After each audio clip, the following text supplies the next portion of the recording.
marka waxaan dareemayaa hooyo la'aantu waxay tahay ladan maxamuud axmed waa gabar dhalinyaro ah oo hadda ka hor iyadoo ku sugan magaalada Qardho bulshada Soomaaliyeed ka heshay garab iyo gaashaan kadib markii ay ka cabatay dhibaato ayada la soo diristay runtii waxay maanta tan igu abuuray inaan tan la bixiyo oo aan tan sameeyo waa hawl aan arkay ama marxalad aan soo maray maanta Saciid Maxaa Cabdulle ku jira balse maanta arrintu sidaa waa ka duwan tahay oo waxay leedahay safka hore ka istaagtay gurmad iyo saafo la doonayo in loo sameeyo Saciid Maxamed Cabdulle oo muddo 10 sano ah ugu xirnaa xabsiga Garowe dayn mageed oo cadadkeeda lagu qiyaasay $35,000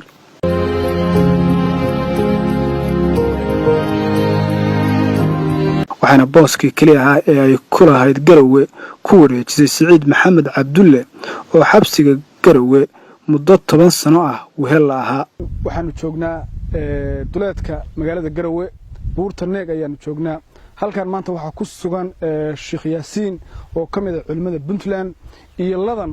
oo iyadana gabar dhalinyaro ah kana timid magaalada Boosaaso halkan maanta waxa loo joogaa oo aanu maanta halkan u nimi in booskan aanu taaganahay lagu wareejiyo Saciid Maxamed Cabdulle oo ah nin maxbuus ah oo muddo 10 sano ku siman ku xiran xabsiga magaalada Garowe kadib markii shil gaari uu waday uu shil garay dadna ay ku dhinteen Saciid Maxamed Cabdulle 10 kaas sano ayuu halka ku xirnaa manager marka laga reebo bulshada Soomaaliyeed ladan oo daawatay muuqaal laga duubay Saciid Maxamed Cabdulle oo boos joogtay ayaa halkan u timi inay ku wareejiso booskiisii culimaha booskeeda ay ku wareejiso si markaasi lacagta ka dhiman oo lagu sheegay inay 4,000 tahay ay booskaas ugu wareejiso ladan waxa laga yaabaa hore inay muuqaalkeeda u daawateen maantana halkan waxay joogtaa inay miskiin caawiso oo sidii hore loogu caawiyay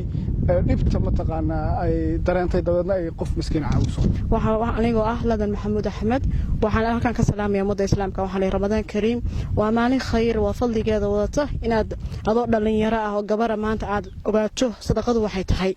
aniga shalay ramadaanka hore waa la caawiyay Soomaali baa caawisay maantana waxaan bixinayaa halkii boos oo ka soo jeeday hooyada Cadal Cabshire Ilaahay ha u naxariisto waa halkii sadaqo hooyada maanta dhaxalkeeda ahaa oo Garowe ku yaalay runtii damiirkayga ay siiyay in maanta arbacada daawada arintaas Khaliif Geelle uu soo bandhigay waxa la Khaliif Geelle ku mahadsan tahay sida aan la soo socodsiiso waxaan rajaynayaa insha Allah in halka uu imi maanta in khayrka gudoonsiyo shuyuukhda maanta wakiil uu ka yahay Yaasiin Cabdullaahi Ilaahay raxmadiisa naxariistiisa ugu gargaaro waxa ay leeyahay mar koowaad iyo mar labaad baa loo soo gurmado walaalkay anigu maanta halka wax u taagna wadar Ilaahay inaan walaalkay ugu wareejiyo anoo Soomaalinimo kasoo koobmaanta Ilaahay dartii baan ugu wareejinaya walaalkay sadaqada Ilaahayna sadaqa jaariyan ka weydiisanaya isagana Ilaahay inuu kurbada ka faydo maalinta iida aan rajaynayo in xoriyadiisa ku iido marka booskan imsi weey booskan wala 10 hadda koor mar baa hal igu qiimay lacag 6,000 waqti hore ay ahayd wuxuu rabaa u noqdo ilaahu $2,000 u noqdo waxa ku kalifay marka in booski dhamaa oo adiga ka dhacay inaad wareejisid waxa igu kalifay marka arkay dhibka walaalkay wuxuu yiri kalmadii aad ii xanaad waxay ahayd hooyaday oo dhimatay maan ogaan marka waxaan dareemayaa hooyo la'aantu waxay tahay insha Allah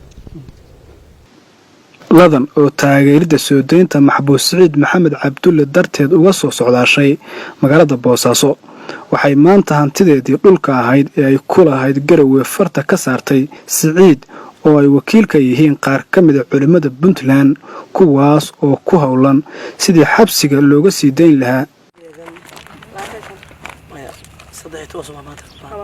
Sheekh Yaasiin Cabdullaahi oo ka mid ah culimada isu taagtay soo ururinta hantida loo haysto maxbuus Saciid Maxamed Cabdulle ayaa xog waran ka bixiyay hawsha ay ugu jiraan maxbuus Saciid wuxuuna sidoo kale bogaadiyay kaalinta ay ka qaadatay ladan maxamuud axmed oo booskeedii kaliya ah alla dartiis u bixisay booskan ladan maxamuud axmed bixisay gabadhan yartaayo da'da yar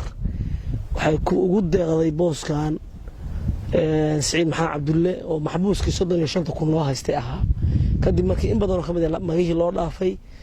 waxa culimada gacanta ku haysay 31 meelahaas waa muranaya waxa ka dhinaa ilaa 4,000 waxa ka dhiman ama adu dhowr kun 5 ama 4 dheh halkan maanta ladan waxay ku deeqday booskan oo saan u ah dherarkan oo 20 saan balacaana u saaran wadada 10 isagoo notaayadiisii iyo nidaamkiisiina aan gacanta ku hayno oo ay nagu wareejisay hadeer ladan oo halka ay ku cad yihiin dokumentiga dhamaantiis waxaa geesinimo leh runtii mudanna in loogu dacayo ladan halkaa boos bay hooyadeed oo dhimatay cadal cali shire ka dhaxashay halkii boos bay bixisay qoftaas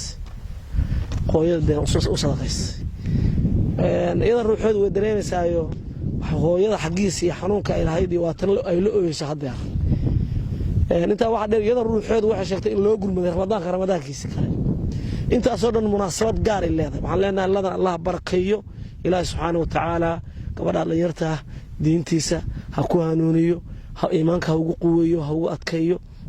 qof ahludiin allah ka dhigo iimaan qawiya allah siiyo meesha ka soo bixisa wax ka khayr badan allah ugu bedelo miisaanka xasanaadka allah u saaro ilaahi subxaana wa tacaala waxay ku farxada ha siiyo ciriir ilaahay ma geliyo ilaahay dhib ma tuso ilaahay tarar ha siiyo ilaahay tayaha u yeelo qofta allah barakeeyo ladan waxay sheegtay in sababta ku kaliftay bixinta booskeeda in ay tahay dhibkii shalay haystay oo ay ku aragtay maxbuus Siciid Maxamed Cabdulle runtii waxay maanta tan igu abuuray inaan tan la bixiyo oo aan tan sameeyo waa hawl aan arkay ama marxalad aan soo maray maanta Siciid Maxamed Cabdulle ku jira Siciid Maxamed Cabdulle wuxuu iga sii daraya maanta ma haysto xorriyad uu ku maro maanta hooyadiisa dhashay isagoo jeel ku jiray mata mana ogeyn waqti dambe buu ogaaday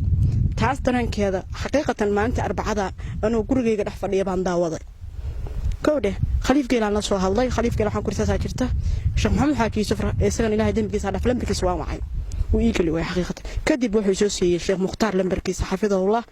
kadibna waan isteelnay alxamdulillah ultim waxaan soo dareemay marka dhibka aan soo maray mid ka daran inuu Siciid Maxamed Cabdulle ku jiro oo ah in uusan maanta nin rag oo la ciile uu yahay oo xorriyadiisa aan haysan oo haddana lagu haysto wax qadar ah oo dhacay waayo dadka shilku uu dhacay waa qadar tani waa mid ka duwan samafalka inta badan looga bartay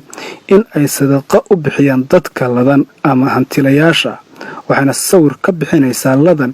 inay ahmiyadda kuwaad siinayso sida ay markasta qayb uga noqon lahayd taageeridda dhibanayaasha la ildaran duruuftii la soo gudboonaatay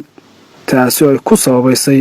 mid bulshada Soomaaliyeed tusinaysa inay tahay qof ogsoon caawinta iyo gacantii loo fidiyay xilli qudheedu ay duruufi la soo gudboonaatay ladan booskan sida sheegtay waa booska kaliya ah garab ku lahayd inaad garab booska ka timaadid halkan timaadid booska kaliya aad lahayd aad wareejisid dadku xataa si ku arkay wallahi xaqiiqatan waxaad maalinteedna la socotaa aniga qof waardi ah oo ay lahayd maxaad inta lacag sameysay lacagta uga bixin weyday ninka la Siciid inta aad booskaaga hantida aad ku wareejinaysa runtii qof kasta bini aadam afkaartiisu dhiibanay hooyaday Allah u naxariisto qabrigan Allah u nuuriyo horta booskan hooyaday way ka soo galay marka koowaad dhaxal aan hooyaday ka helay buu ahaa maanta xasuusta ugu dambeysay oon hooyaday ka helay aguna horeysa aan hooyaday ka helay ahayd ilaahay min riyaad aljanna hooyaday ha uga dhigo ilaahayna hu naxariisto daa ugu dambi dhaafo iyadoo maanta 10 dhaxal ugu jiro oo ramadaan su'aasha ay weydiin waxay ahayd muwaalan tahay way aad hooyada booskaad ka dhaxashay aad ugu gadatay nin xabsi ku jira xaqiiqatan waxa booska ana lahaa shalay hooyaday baa ilaahay iga siiyay maanta ana gorowsaday inaan gurigeyga iyo meheradayda iyo meesheeda aan alla uga soo tago xaqiiqatan oo aan maanta adiga xataa guriga ilaa uga soo tago li ajli Siciid dartiis khalifa waxaan marxaati ka tahay marag anoo ilmeynayna ku soo wacay